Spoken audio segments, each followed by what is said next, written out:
Di mana tempat tinggal Tita? Penulis San Henrik Moore.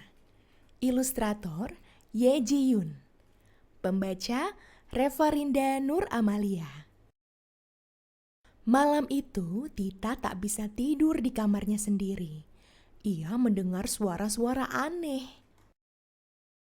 Rupanya suara itu berasal dari seekor tikus yang sibuk melubangi tembok kamar Tita. "Hentikan!" seru Tita. "Jangan rusak tempat tinggalku. Ini memang rumahmu, tetapi ini bukan tempat tinggalmu," jawab tikus. "Tempat tinggalmu lebih luas daripada rumah ini." "Benarkah?" gumam Tita. Tita berlari ke dapur dan melihat Kuku, kucing kesayangannya. "Apakah rumah ini tempat tinggalku?" tanyanya. "Bukan," jawab Kuku. "Tempat tinggalmu lebih luas dari rumah ini." Di luar rumah, angin berhembus kencang hingga pepohonan bergoyang. Tita berteriak, "Apakah kebun ini tempat tinggalku?" "Bukan," jawab salah satu pohon. "Tempat tinggalmu lebih luas dari kebun ini." Tita bergumam keheranan. "Wow, seberapa luas ya?" pikirnya. Di pusat kota, hujan mendadak turun dengan lebatnya. Tita melihat burung merpati berteduh di alun-alun. "Apakah kota ini tempat tinggalku?" "Bukan," jawab seekor merpati yang basah kuyup. "Tempat tinggalmu jauh lebih luas." Lalu ia bersin keras-keras.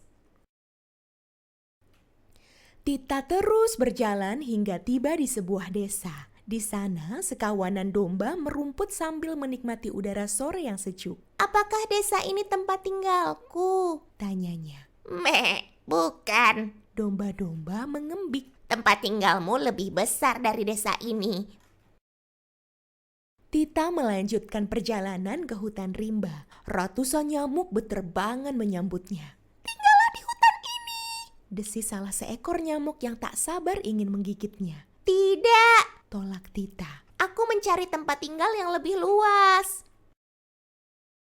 Tita lalu mendaki sebuah gunung untuk mencari tempat tinggalnya. Di puncak gunung itu, seekor macan tutul kesulitan bersembunyi di balik lapisan salju yang menipis. "Apakah gunung ini tempat tinggalku?" "Bukan," jawabnya. "Tempat tinggalmu lebih luas dari gunung ini." Akhirnya, Tita tiba di sebuah gurun. Karena lelah, ia berteduh sambil duduk di atas batu besar. Seekor binatang mirip kadal merayap di dekatnya. "Apakah kamu tinggal di sini?" sapa Tita. "Tidak, aku harus berpindah-pindah untuk mencari sumber air," jawabnya. "Di mana tempat tinggalmu, gadis kecil?" "Entahlah," jawab Tita tak bersemangat. Tiba-tiba kadal itu menghilang. Kadal, kemana perginya dirimu?" panggil Tita. "Shh, aku masih di sini. Aku bukan kadal biasa, melainkan bunglon yang pandai bersembunyi," jawabnya. Usai bertualang di gurun, Tita berlayar ke tengah lautan. Seekor paus berenang dengan lemah karena lapar. "Halo gadis kecil," sapa paus. "Halo paus, apakah laut ini tempat tinggalku?" "Bukan," paus menjawab lirih. "Tempat tinggalmu sungguh lebih luas dari lautan ini." Tita tak tahu harus pergi kemana lagi. Tidak mungkin ada tempat yang lebih luas dari lautan, pikirnya.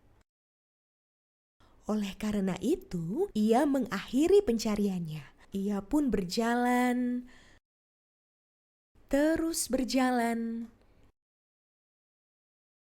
kembali ke rumah.